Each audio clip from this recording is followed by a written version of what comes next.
contract to back a slave dealing syndicate in 1632.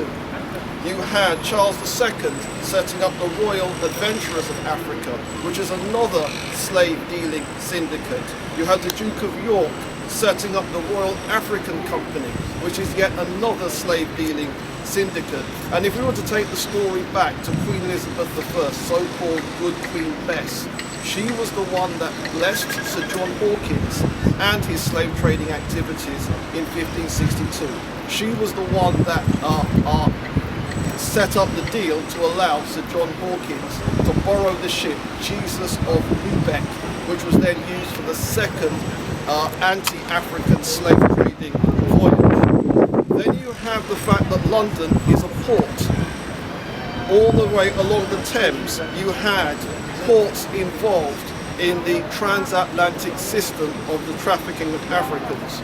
You had something like 3,351 voyages coming from here, from London, going to Africa and to the New World to traffic Africans.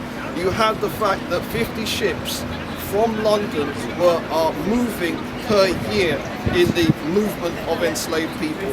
London was in fact the biggest slave trading centre in the world right up until the year 1730. Then you have all the banking and other institutions that came out of this. 1694 is when we get the Bank of England. Before that period, there were hardly any banks of any importance that you would see in London. Then after this, we get institutions that would then evolve into Barclays, institutions that would then evolve into Lloyds, institutions that would then evolve into Barings. On the subject of the Bank of England, there was a gentleman called Humphrey Maurice, who was an MP, and he was the head of the Bank of England, and he was one of three very, very rich MPs who were also slave traders. You had William Codrington, you had William Beckford, these were also London-based MPs, highly ranking MPs who engaged in the mass enslavement and trafficking of Africans. Then you had the fact that London was a centre where you had the black people who bought and sold at the Royal Exchange, in city coffee houses, on Thames ships. Ships landed along the Thames, in inns in London. And finally, London is where the centre of anti-slavery resistance. You had enslaved Africans who then became leaders in the anti-slavery movement, such as Olaudah Equiano and Ottobah Cugoano, who set up the Sons of Africa that would meet in London to write letters to newspapers, to lobby, to generate anti-enslavement sentiment. Then he also had Europeans stepping correctly, the likes of Granville Sharp, the likes of Thomas Clarkson, who set up the committee for effecting the abolition of the slave trade. You had Lord Justice Mansfield, who helped in the freeing of the enslaved African James Somerset. And then, of course, you had the ordinary working classes in this country that organised the London sugar boycotts of 1780s and 1790s. And then, of course, you've got the fact of London as a centre of sugar and the West India docks being a centre for where sugar grown by enslaved Africans was processed here in London. So London then is a very important place in the history of mass enslavement, and therefore to commemorate from our perspective is a very, very important thing. And obviously we want people to listen to this message because we need to have the commemoration for those people, those ancestors that went through that process. Terry Riggs, Mr. Riggs. We are with one of our prominent scholars and leadership and the person with all the wisdom and the knowledge. It's only one person it could be, Robin Walker. Robin, what are you here for today? To provide a historical background for why our Sankofa Day is important and why it should be funded as well.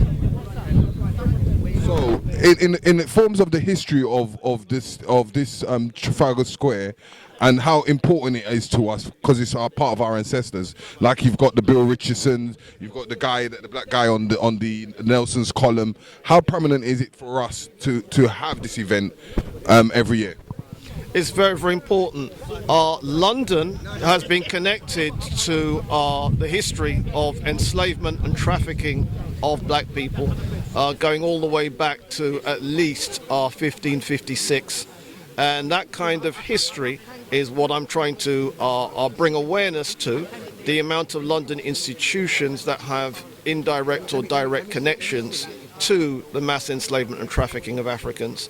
And therefore the economic impact that Africans have had in their capacity of being enslaved, and the money that's brought to London, that would then make the case for why a Sankofa Day needs to be supported.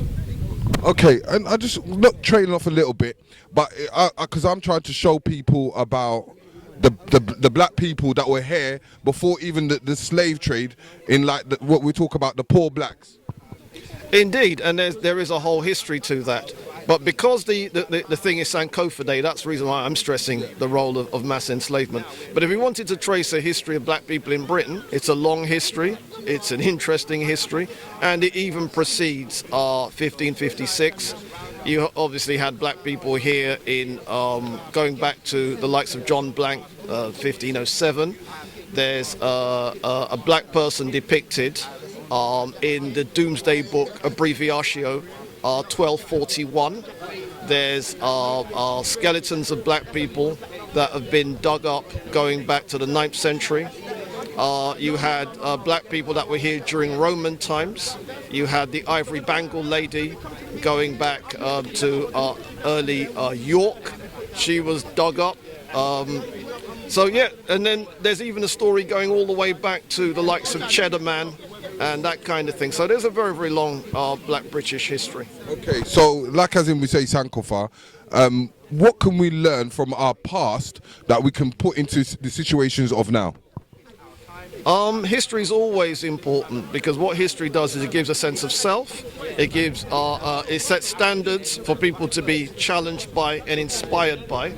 So the idea then is learning history is an important part of filling in the jigsaw pieces to make a person whole. And the kind of lessons that they can learn, ancestors set standards, you're challenged to meet those standards. Also, some of the political struggles of ancestors are ones that we can learn from. In other words, if we were to trace the black British civil rights struggle, it would go back to the 18th century. It would go back to the likes of Oluda Equiano, Ottobah Konkwano, and so on. If there was one word that you wanted to say to the public, what would you say? One word. Or even just give it a sentence. The most important thing is do better today than you did yesterday. And the whole point of history is to teach you what you did yesterday so that you can do better today.